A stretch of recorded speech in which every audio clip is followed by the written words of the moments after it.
All right, great. Excuse me. Well, like basically what I'm just talking about or what I'm sharing is just like two things or two weeks of testimonies that brought things up, and I was only able to put it all together, not this last Sunday, but the previous Sunday. So the first one was when my mother was sharing her story. So I'm not sure if most of you remember that part, but that's when it started. It was like I guess it's what prompted, I guess, like a reminder. It was a reminder of what previously had happened, and I totally forgot about it, and I had zoned out. So the next part where it sort of really got my attention again, and I had to stop and say, okay, well, what's really going on, was on the Sunday when Mel, Theo, and I think it was just Mel and Theo sharing, and at the end when Mel had finished sharing, Paul was talking about, if you've got any unforgiveness towards anybody, just stop and see if there's anything that God wants you to deal with. And I was like, well, I go pretty well. I felt good because, like, most of the time when I actually struggle with unforgiveness towards a particular person, I don't speak very well of that person. Like, not in a bad mouthing them, but I just don't have kind words. Like, even if I give a compliment, it's usually backhanded compliments. It's never anything pleasant, just purely.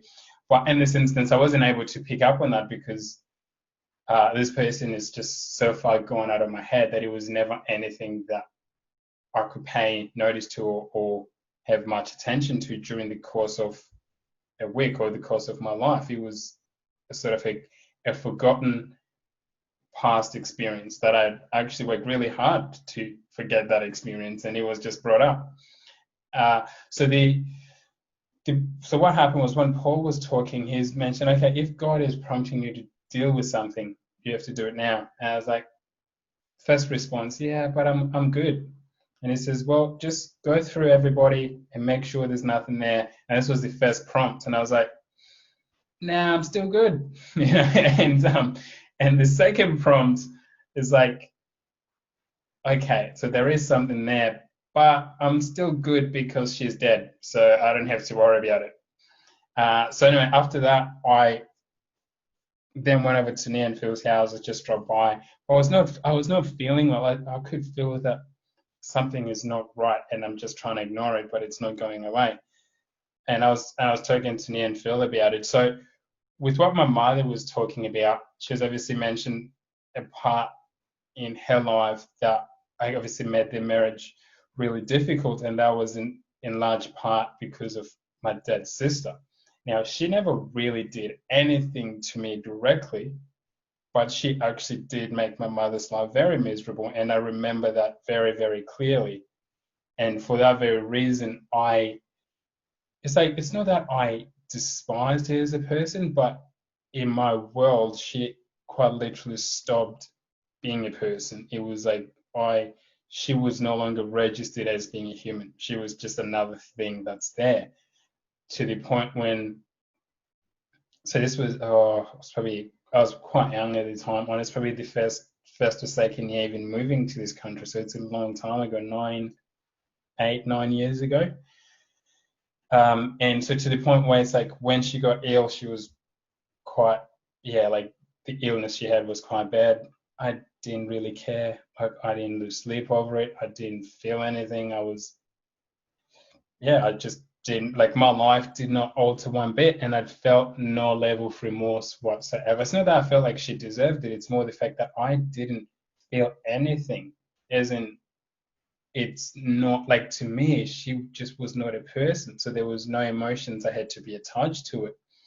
Uh, and to the point when she passed away, it was really still the same thing. It's like, well, again, it just happens in its life, but it didn't really bother me at all. And so when I was talking with Felony on the Sunday afternoon, they're like, well, so did she actually do anything to you directly? And I was like, no, she didn't. But she made my mother's life very bad. And so what had happened was I had basically taken on offense on behalf of my mother. And since then my mother's actually dealt with it. She's moved on with her life. But for me it was like something that's just still lingered.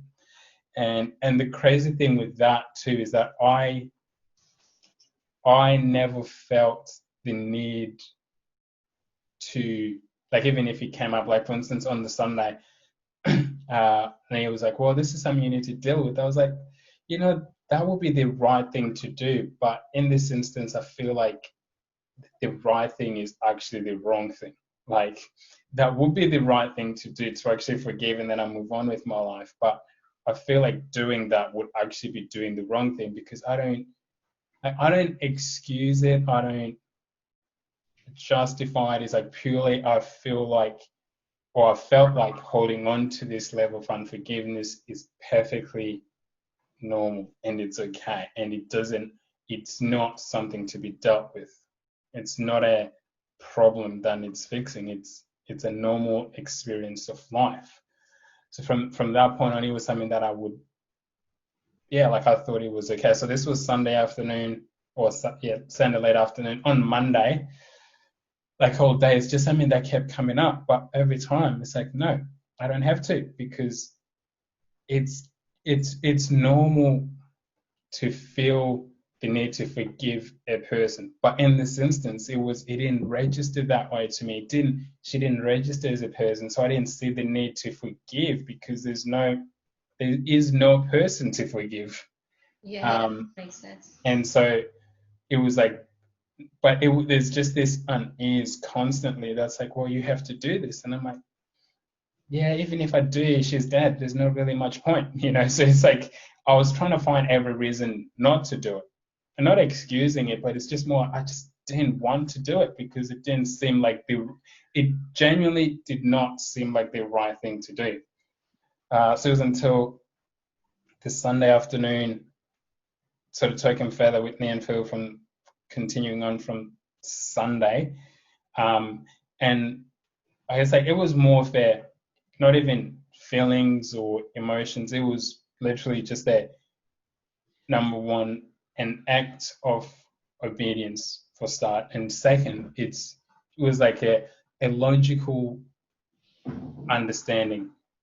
If this person is dead and she's no longer around, why would I let her still impact my life? So, because what happens is, like, how I now relate with most of my really close cousins, with the exception of Tracy, that are all back in Africa, is that I don't, because literally with how she related with my dad, is like something that I could look at and say, wow, that's really bad, and I don't want that for my life. And so she's basically put on this precedent, I feel, that that's how everybody else is going to be like, so therefore I'm not even going to give him the chance to do that. So in a way, it's like I would deny people the opportunity to actually have any type of relationship, because I'm already assuming they're just going to be bad for my life. And so that's sort of thing where it then impacts how I relate with all of my other cousins. It impacts how how I thought towards her. As I said, it's like I never regarded her as a person, and that's definitely not a good thing. That is not something that I should feel towards anybody.